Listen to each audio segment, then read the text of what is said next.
78 స్వతంత్ర భారతదేశంలో ఎంతో మంది మహిళలు ఉన్నతమైన ఉద్యోగాల్లో క్రీడల్లో రాణిస్తూ ప్రధానమంత్రి, రాష్ట్రపతి స్థానాల వరకు వెళ్తే ప్రతి సంవత్సరం చాలా మంది బాలికల నుండి ఆఖరికి వృద్ధాప్యంలో ఉన్న మహిళల వరకు అత్యాచారాలకు గురవుతున్నారు.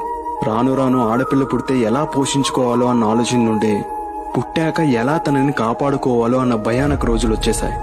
మనం పోగొట్టుకున్నది ఒక్క ఆడపిల్లనే కాదు, తనే ప్రాణంగా చూసుకున్న ఒక తల్లి కన్న బిడ్డని, కష్టాలు ఎదురైనా ఆశయాలని సాధించే ఒక తెలివైన విద్యార్థిని, లక్షల మంది ప్రాణాల్ని కాపాడాలి అని పరితపించే ఒక డాక్టర్ని. ఇలాంటి వాళ్ళు ఇంకెందరో. ఇన్ని జరుగుతున్నా మనిషిగా మనం ఎప్పుడూ మారలేదు.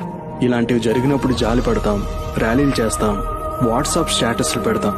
కానీ అంతా అయిపోయాక పక్కింటి అమ్మాయి మీదే తప్పుడు కామెంట్స్ చేస్తాం. మన ఇంట్లో ఉన్న అమ్మని అక్కని ఎలా చూసుకుంటామో అదే రెస్పెక్ట్ అందరికీ ఇచ్చేలా మనలో మార్పు రావాలి.